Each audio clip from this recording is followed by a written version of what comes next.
I really am excited about this book. I heard the author, Caitlin Doughty, speak on NPR, I believe, about this book, Smoke Gets in Your Eyes. She is a mortician, and she writes about some of the things that she's learned as a mortician and dealing with death and other stuff. So it sounded amazing. She is well-spoken from her interview on NPR. So I was really excited to get a hold of this book. Oh, this one sounded interesting. The Memory Painter. Let's see what it describes itself as, because I am so horrible at descriptions. Here's a picture of the author. There we go. Let's see. This doesn't give a very good description. I didn't realize my stuff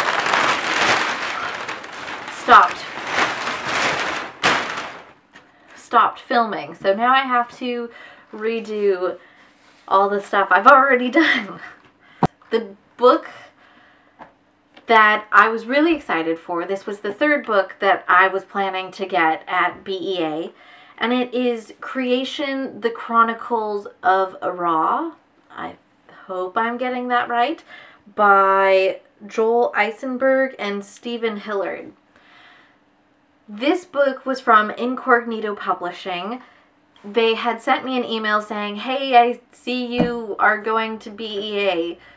We're saving you a copy of the book, and you can just let us know your name and come pick it up when you get the chance, and we'll save you a copy. So I thought that was really nice of them, and the person I spoke to at the booth was really friendly, and the book sounds amazing.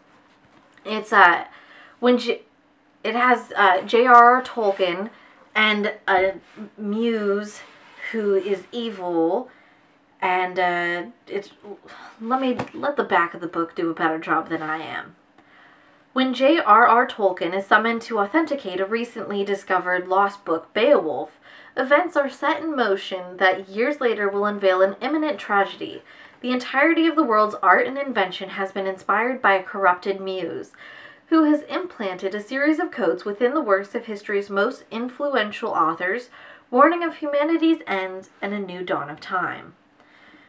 This book sounded amazing, and I was really excited for it before I realized that this was the book that I was really excited for when I went to BEA. You know, I looked at every single publisher's list of books that they were selling, or, you know, whatever, and I came up with a list of all the books that I was like, oh, this would be great if I was able to grab a copy, and this was one of them, which is hilarious.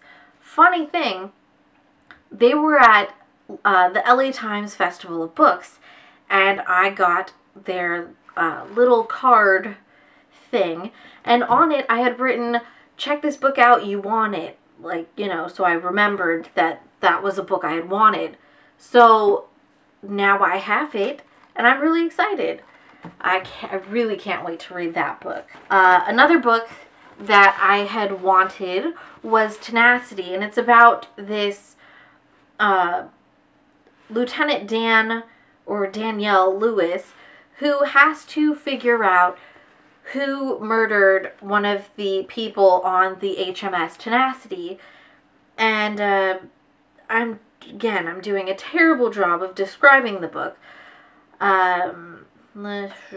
She's the only female on the boat, and she has to interrogate the crew to find out who the murderer was. And of course they're on a submarine, so you're in close quarters with a murderer. And of course, because it is a boat full of men, they're all, you know, tight-knit, and they aren't exactly willing to help Danielle find the killer because, you know, it's a men's club, sort of. That's the impression I'm getting. So this book sounds like it's going to be a really fascinating mystery suspense book, and that's kind of stuff that I live for. So this one is going to be out in November of 2015, and it is by J.S. Law. So that is one of the books I'm really excited for. This, oh, I think this was the book I was in the book I was in line for with the wife or the husband of Jacob. Can't friggin' anyways, gonna bother me unless I Lisa Jacob. Yes, I knew it had Jacob something. Lisa Jacob. This was the book I was in line for with her husband.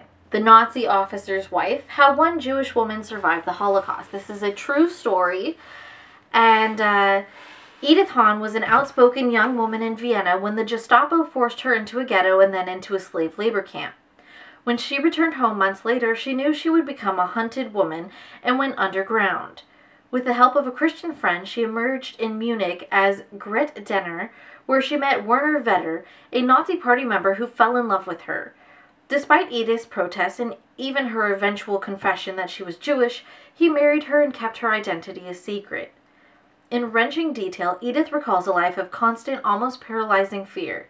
She tells how German officials casually questioned the lineage of her parents, how during childbirth she refused all painkillers, afraid that in an altered state of mind she might reveal something of her past, and how after her husband was captured by the Soviets, she was bombed out of her house and had to hide while drunken Russian soldiers raped women on the streets. I mean, this book sounds amazing, and I've kind of gotten sick of World War II Holocaust books, but I just could not pass up on this book. And the author was so sweet, Edith Hahn Beer. I mean, she really was a very sweet person. So I was very happy that I managed to get a copy of her book. And yeah, so this is definitely something you should read, whether you are tired of World War II or not. Well, actually, I can't say that yet. I haven't read it, but it sounds amazing. So you really should take a look into it. Let's see. Now, there's a book in here somewhere. Aha! Okay, this book is totally up my alley. It is all the stuff I love. History, it's nonfiction, it sounds amazing. It's called How to Be... Oh, hold on. Let's shield the... No, that's not working. How to Be a Victorian. A Dawn to Dusk Guide to Victorian Life. And it's about the regular folks and how they lived, how they went to the bathroom, what they ate. And it just... As soon as I saw it, I was like, that is the book I must have. And it was at the publisher speed dating event. So I was able to grab a copy, and I really cannot wait to read this book because it's totally me. It is totally the stuff I would enjoy.